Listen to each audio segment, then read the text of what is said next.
300 million years ago.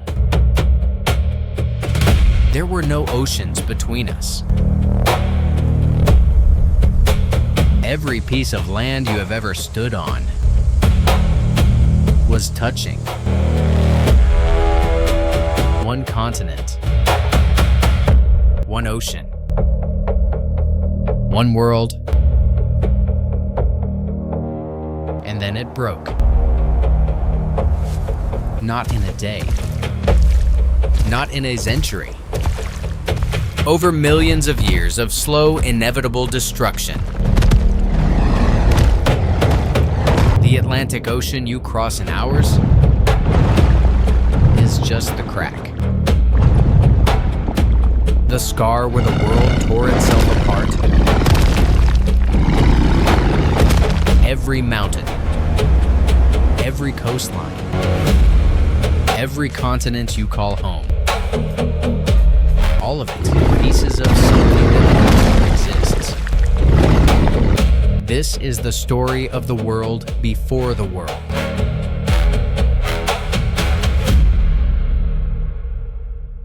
$300 million years ago, a single landmass covered nearly a third of the entire planet.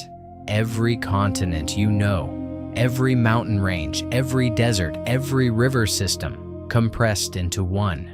A world without the Atlantic Ocean. A world where you could walk from what is now Antarctica to what is now Siberia without ever getting your feet wet. Scientists call it Pangaea. And for over 100 million years, it was the only home life on land had ever known. If you think you understand this planet, Pangaea will make you rethink everything. The climate was so extreme in places that nothing alive today could survive it. The animals were so alien that they look like fever dreams. And the forces that tore it apart eventually built every coastline, every ocean, every mountain that exists right now. This video is going to take you across every corner of that supercontinent, from the killing fields of its interior deserts to the edge of seas crawling with monsters. Before we go any further, subscribe right now. Hit the button. Every week we go deeper into the Earth's past than most people ever thought possible, and you do not want to miss what's coming next. Drop a comment telling us where in the world you're watching from. We read every single one.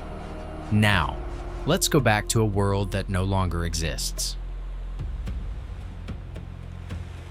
To understand Pangaea, you have to completely forget the map. Forget the Americas. Forget Europe. Forget Africa. Tear all of it apart in your mind and press it back together. That is what Earth looked like roughly 335 million years ago, when the last pieces of the ancient supercontinent finally locked into place. The collision was not a single event. It was a slow catastrophe measured in millimeters per year. Two massive land masses grinding into each other over tens of millions of years, crumpling rock, forcing ocean floor downward, pushing stone skyward. The result was a single continuous landmass stretching from pole to pole, surrounded on all sides by one global ocean called Panthalassa. One continent, one ocean. A planet almost unrecognizable. Pangaea was enormous in a way that is genuinely difficult to grasp. Its north to south span was roughly 20,000 kilometers. Walking across it at a reasonable pace with no rest, no oceans to cross, would have taken years. The landmass sat unevenly across the globe, with its northern half the region geologists call Laurasia, sitting in subtropical and temperate latitudes, and its southern half, Gondwana, stretching deep into the polar south. Between them, a warm, shallow sea called the Tethys Ocean cut into the eastern edge like a massive wedge, its warm waters pressing into the heart of the supercontinent. The Tethys was one of the most important features on the entire planet during this era, where most of Panthalassa was deep, cold, and brutal in its openness. The Tethys was shallow, warm and biologically explosive. Its edges were lined with reefs, its waters thick with ammonites and marine reptiles. It acted almost like a warm artery feeding heat and moisture into the interior of the continent. And the interior needed whatever moisture it could get. Here is where things get brutal. The interior of Pangaea was, by any modern standard, hell. When a landmass reaches a certain size, the ocean can no longer reach its center. Moisture-carrying winds drop their rain long before they travel thousands of kilometers inland. The result is aridity on a scale that has no equivalent anywhere on Earth today. The Sahara covers roughly 9 million square kilometers. The interior deserts of Pangaea may have covered an area 5 to 10 times that size. A vast, baked wasteland sitting in the heart of the supercontinent with virtually no rainfall for millions of years at a stretch. Summer temperatures in that central zone likely exceeded 70 degrees Celsius at ground level. The rocks absorbed heat during the day and radiated it back at night. There were no clouds to shield the surface. There was no escape. Seasonal extremes swung harder than anything the modern world experiences. In the Pangaean interior, the monsoon system that formed along the Tethys coastline would have been dramatically amplified by the sheer scale of the landmass.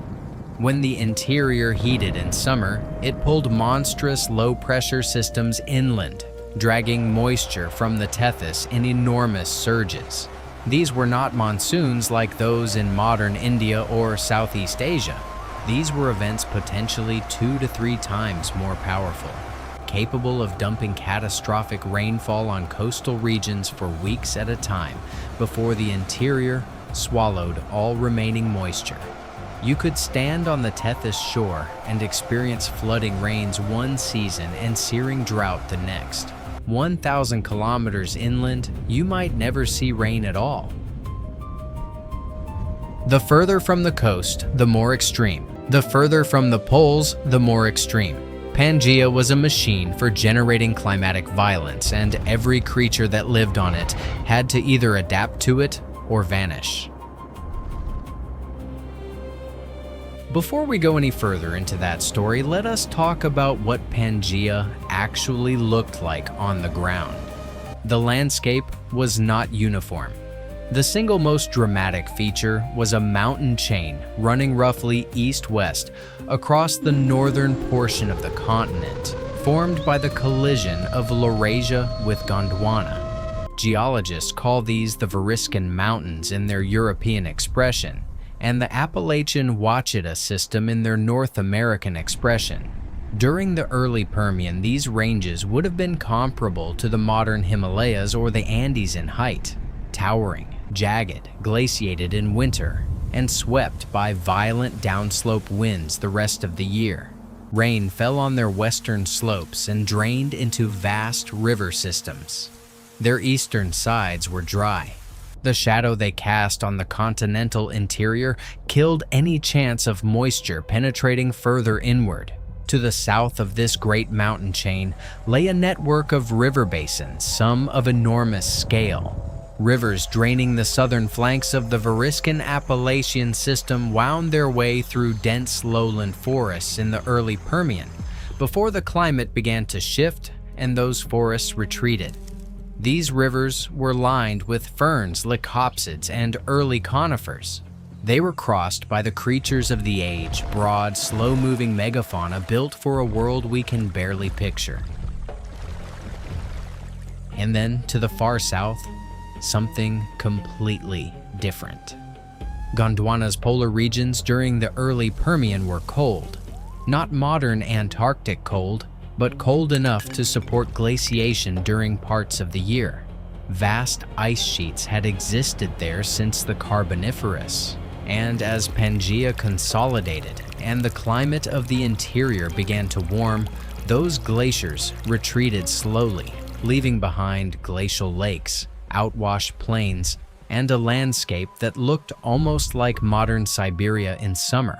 Strange forests of Glossopteris, a seed fern with broad paddle-shaped leaves, carpeted these high-latitude regions. These plants have been found fossilized on every southern continent and in Antarctica, and they are the single clearest piece of botanical evidence that those land masses were once joined. Now, let us talk about the animals. The Permian period, which spans the bulk of Pangaea's existence from about 299 to 252 million years ago, was dominated by a group of vertebrates that most people have never heard of. They are called synapsids, and they are your ancestors. Or more accurately, they are the ancestors of every mammal alive today, including you. Synapsids had been evolving since the Carboniferous, but in the Permian they exploded into an astonishing variety of forms. The early forms, called pelycosaurs, look superficially like reptiles, but they were something different. Their skulls carried a specific opening behind the eye, a feature that distinguishes them from true reptiles and links them directly to the lineage that would eventually produce mammals. The most famous pelycosaur is Dimetrodon, an animal that people constantly and incorrectly call a dinosaur. Dimetrodon predates the first dinosaur by roughly 40 million years. It walked on sprawling legs, carried a massive skull lined with differentiated teeth, incisors, canines, molars, and its back was dominated by a spectacular sail of elongated neural spines. That sail almost certainly served a thermoregulatory function. Dimetrodon, like most animals of its time, was not fully warm-blooded. It needed to manage its body temperature.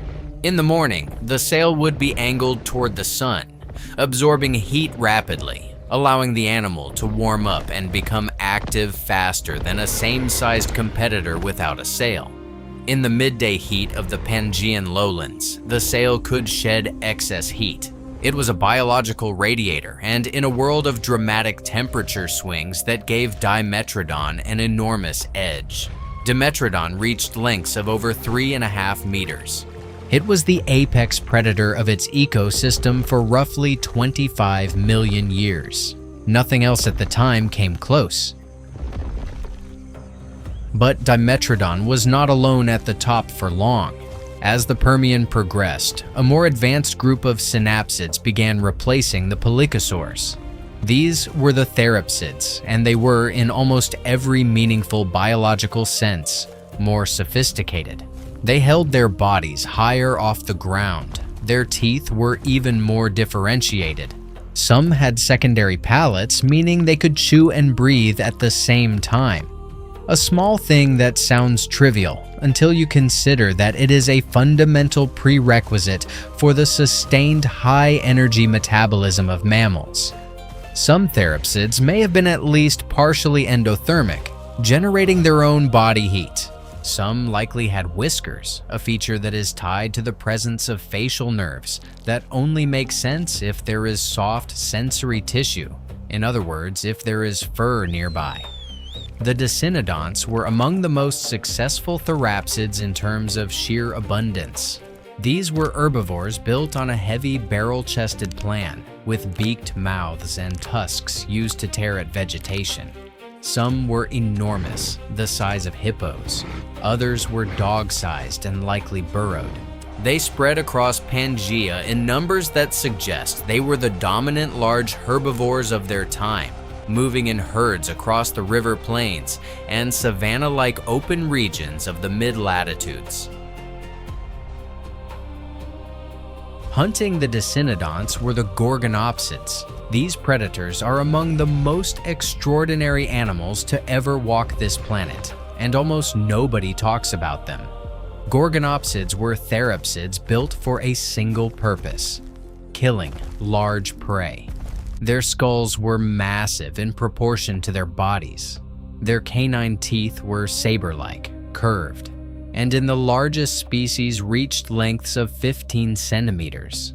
They killed the way a modern big cat kills, latching onto prey with those recurved fangs and using leverage rather than raw bite force to bring animals down. The largest species, Inostrancevia, reached lengths of over 3.5 meters and may have weighed close to 300 kilograms. Meeting one in the Permian lowlands of what is now Russia would have been the last thing most animals ever experienced. These predator-prey dynamics across Pangaea were playing out on a continental scale. An animal born in what is now South Africa could theoretically, across generations, have dispersed all the way to what is now China without crossing a single ocean. And the fossil record proves it happened.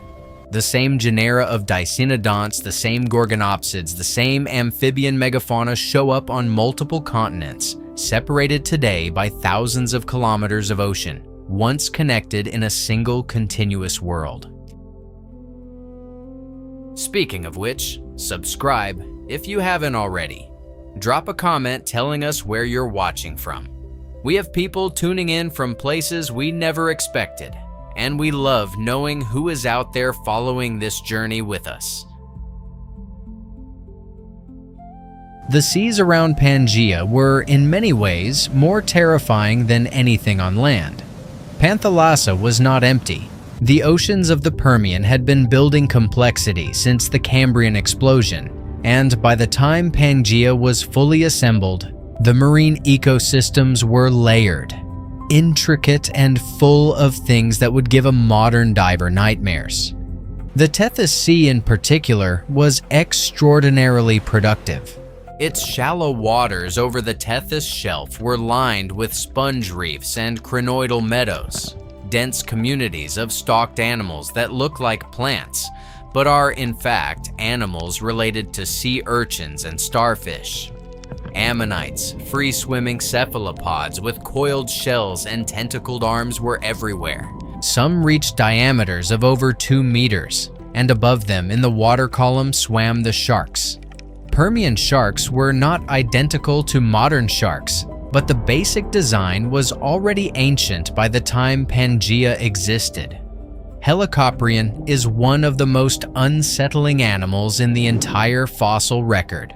It was a shark-like fish, possibly reaching 6 meters or more in length, carrying a bizarre spiral tooth whorl in its lower jaw, a structure with no modern equivalent that curved outward and downward in a coil of dozens of teeth.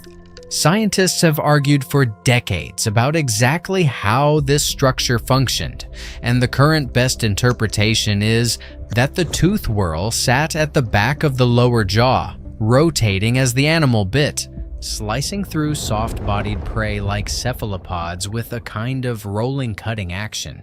It is genuinely alien, and it was probably hunting in the very same Tethys waters where the ammonites drifted.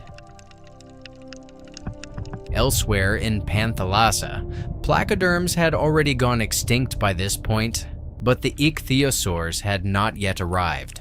Those would come in the Triassic. The Permian oceans were still dominated by fish, sharks, and the remnants of Paleozoic invertebrate communities, along with the early emergence of marine reptiles that would eventually give rise to the giants of the Mesozoic.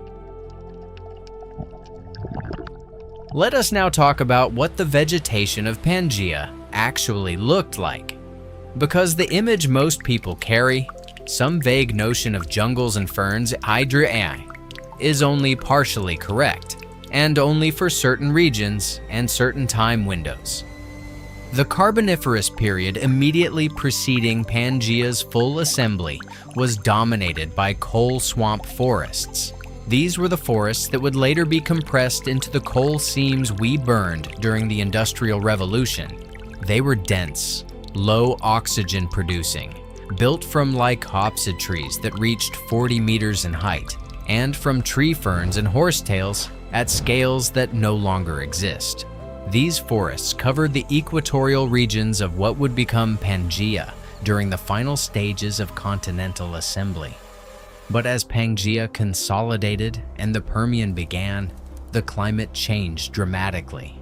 The vast coal swamps dried out, the lycopsid forests collapsed, What replaced them across the mid-latitudes was something more familiar to a modern eye, but still deeply strange.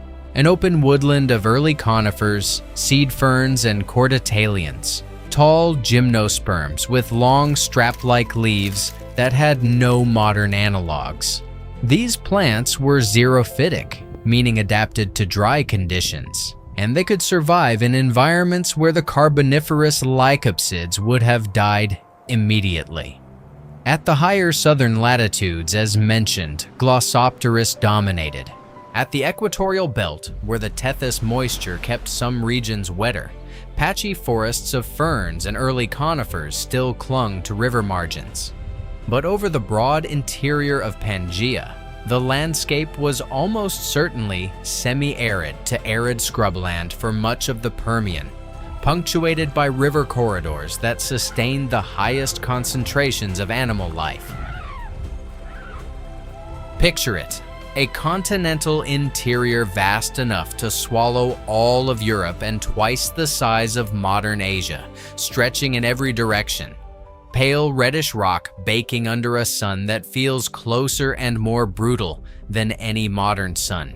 The air dry and smelling of mineral dust. Nothing moving except distant dust devils spiraling upward from superheated ground.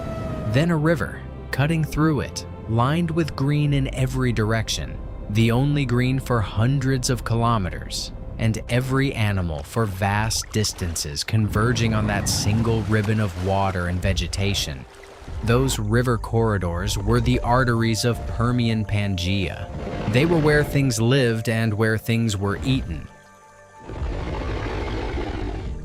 The Permian would not last forever, and what ended it was the single worst event in the history of life on Earth.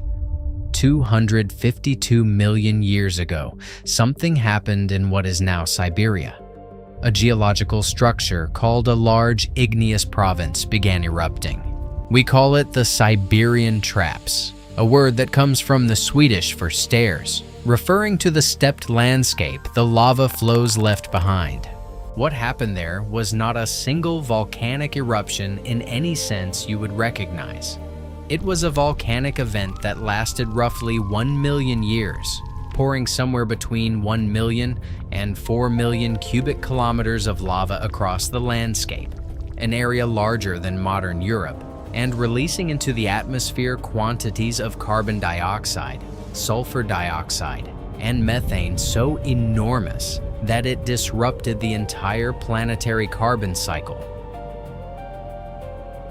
The oceans acidified, the atmosphere warmed catastrophically, oxygen levels in the deep ocean dropped, and then near-surface ocean zones began losing oxygen as stratification broke down. The warming may have destabilized methane hydrates on the seafloor, releasing additional greenhouse gases in a feedback loop that accelerated the warming further. Ocean surface temperatures in tropical regions may have reached 40 degrees Celsius. Nothing alive in those waters was adapted to heat like that.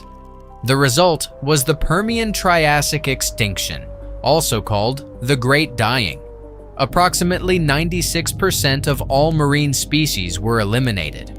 On land, estimates suggest 70 to 80% of tetrapod species died. The dicynodonts, which had been the most abundant large herbivores on the planet, were nearly wiped out. The gorgonopsids were eliminated entirely. The rich marine ecosystems of the Tethys and Panthalassa, built over hundreds of millions of years, collapsed. The coral reefs disappeared, the crinoid meadows vanished. The forests that remained were patchy, stressed, and dominated by a very small number of opportunistic species. What came after was a world stripped almost bare.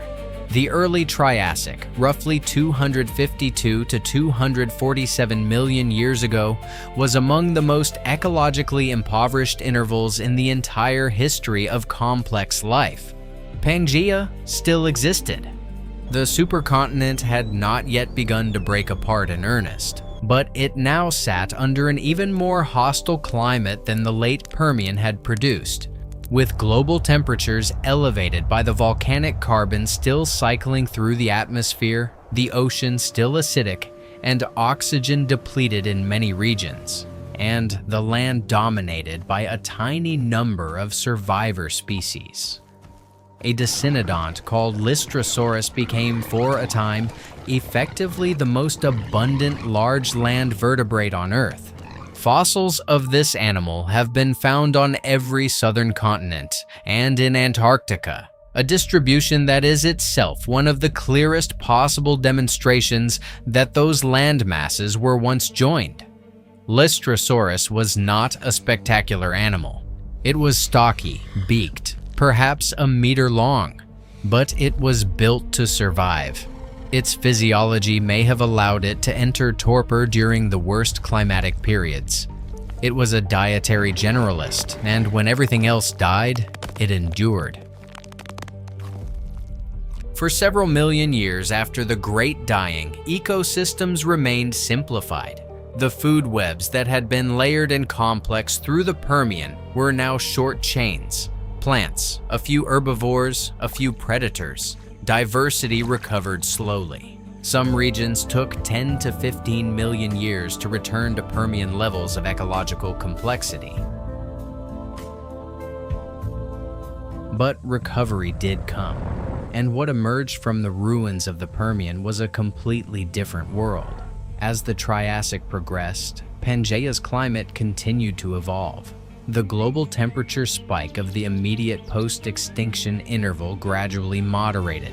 The volcanic input from the Siberian traps declined. And then, beginning roughly 230 million years ago, a new group of animals appeared and began, slowly at first, then with accelerating speed to change the world: the dinosaurs. The first dinosaurs were small. This is worth saying clearly because it contradicts how most people picture them. The earliest known dinosaurs from formations in Argentina dated to around 230 to 240 million years ago were bipedal, lightly built, probably no more than a meter or two long. They were quick and agile, likely opportunistic omnivores or predators of small prey. There was nothing about them that would have suggested, standing in the mid-Triassic, that this particular group was about to inherit the Earth. What they had was a specific anatomical trick. Their hind limbs were held directly beneath their bodies, a posture called erect, as opposed to the sprawling limb posture of most reptiles or the semi-erect posture of the surviving Therapsid lineages. This erect posture is more energetically efficient for sustained movement. It allows for larger strides relative to body size. It may have also been tied to a more active respiratory system. Whatever the precise advantage, it turned out to matter enormously. Pangaea during the mid to late Triassic was still a single landmass, but the first cracks were beginning to form. Not metaphorically, literally. The internal stresses within the supercontinent, generated by the same mantle convection forces that had assembled it in the first place, were beginning to pull it apart. Rifts opened in the interior. Lava flowed into those rifts. The Central Atlantic Magmatic Province, one of the largest igneous events in Earth's history, began erupting roughly 201 million years ago, signaling the beginning of the end for Pangaea as a unified landmass.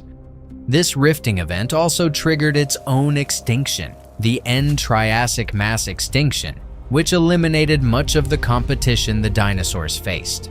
The Crurotarsans, a diverse group of archosaurs that had been competing with and in some cases dominating the early dinosaurs throughout the Triassic, were largely eliminated.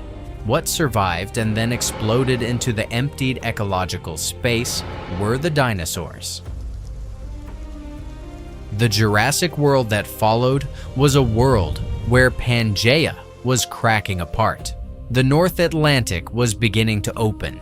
The southern portion of the supercontinent was separating from the northern portion along what would eventually become the Tethys, and then the Indian Ocean.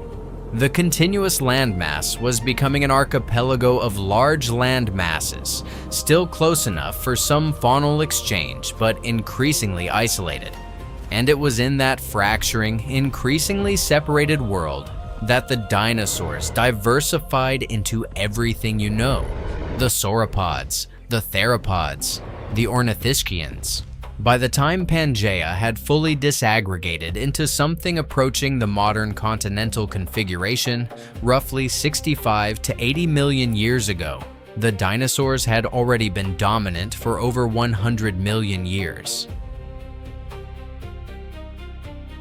Let us step back now from the timeline and think about what Pangaea actually meant for life on Earth. The single continuous landmass created conditions for evolution that will never exist again. When a new species evolved anywhere on Pangaea, it had the potential to spread across the entire planet without crossing a single ocean. This is why the same genera appear in fossil records from what is now North America, Europe, Africa, and China in the same geological intervals. The land was open. Animals moved. Genes flowed across distances that would be impossible today. When Pangaea broke apart, it did the opposite. It took populations that had been connected and isolated them. Each fragment of land became a laboratory. Evolution in isolation produces novelty at rates that gene flow suppresses. The breakup of Pangaea is one of the root causes of the extraordinary diversity of life on Earth today. The kangaroos of Australia and the elephants of Africa and the tapirs of South America all exist in their current forms because Pangaea tore apart and those populations were isolated from each other for tens of millions of years. The breakup also changed the oceans. Where once there was one global ocean, Panthalassa, with a single set of circulation patterns, the opening of new ocean basins, the Atlantic, the Indian Ocean, created new circulation systems, new temperature gradients, new upwelling zones, new fisheries. The modern ocean is, in a very direct sense, the product of Pangaea's breakup. And the mountains, the Himalayas, the Alps, the Andes, none of these existed in anything like their modern form during the Pangaea era. They are the products of collisions between the fragments of Pangaea, as those fragments moved, carrying continental crust, and crashed into each other in new configurations. India smashed into Asia and built the Himalayas. The African plate pressed northward and built the Alps. These collisions are still happening. The Earth is still rearranging the pieces of Pangaea right now, on timescales that make all of human history a rounding error. There is a detail about Pangaea that very few people know, and it is one of the most fascinating things in all of deep Earth history. Pangaea was assembled from the pieces of a previous supercontinent. Roughly 1 billion years ago, before any animal life existed, before even complex multicellular organisms were common, there was a supercontinent called Rodinia. It assembled, it held together for a time, and then it broke apart. Its pieces drifted, some of them colliding to form smaller land masses called Gondwana and Laurasia individually, and eventually those large land masses came together to form Pangaea. Before Rodinia, there may have been others, Columbia possibly, and before that Nuna or Kenorland. The Earth appears to operate on a supercontinent cycle with a rough period of several 100 million years in which continental fragments drift apart, spend time as separate landmasses, and then are swept back together by mantle convection into a new supercontinent. The process we are living in right now is the dispersal phase of that cycle. The Atlantic Ocean is widening by roughly 3 centimeters per year in 200 to 250 million years. If the pattern holds, the continents may converge again into a new supercontinent, which some geologists have already given tentative names: Amasia or Pangaea Proxima. The Earth does not think in terms of human time. It thinks in terms of hundreds of millions of years. And on that time scale, the world we live in is temporary. Every coastline you have ever seen is temporary. Every mountain range is temporary. The Mediterranean Sea will close and Africa will press into Europe, building a new range to rival the Himalayas. The Pacific will eventually shrink as the Americas move westward. What we call geography, the fixed, permanent feeling arrangement of continents and oceans, is a snapshot, a frame in a film that has been running for 4.5 billion years and has nowhere near finished. When we talk about Pangaea, we are talking about the world as it existed for the creatures that lived on it. Those creatures did not know they were on a supercontinent. The Gorgonopsid stalking a Decenodont through the dry scrubland of late Permian Gondwana did not know that the landmass beneath its feet extended without interruption all the way to what would eventually be the north coast of Scotland. The Lystrosaurus sheltering in a burrow from the catastrophic post-extinction heat did not understand that it was one of a handful of species that had survived the worst event in the history of animal life, and that its descendants would eventually give rise to you. Life does not know it is making history. It is just surviving, just eating, just moving through a landscape that feels from inside it like it will last forever. But landscapes do not last forever. Pangaea proved that. 300 million years of slow assembly and 150 million years of existence. And then it came apart at the seams, slowly, inevitably, driven by forces deep in the mantle that have been churning since the Earth was young. It broke apart and sent its pieces in different directions. And on each piece, life evolved in the direction the isolation forced it to go. And the result eventually was the world. This world. With its separate continents and its separate oceans and its extraordinary biological diversity, all of it a consequence of a supercontinent that assembled, existed for a time that makes human civilization look like an eye blink, and then tore itself to pieces. There is one final thing worth saying about Pangaea before we close this journey. The evidence for it exists in the rocks under your feet. If you live in eastern North America, the rocks in the Appalachian Mountains are geologically identical to rocks in the Scottish Highlands and in the mountains of Morocco. They match because they were once the same mountain chain, built by the same collision, torn apart when Pangaea broke open and the Atlantic spread between them. The rocks do not lie. The continents remember where they have been.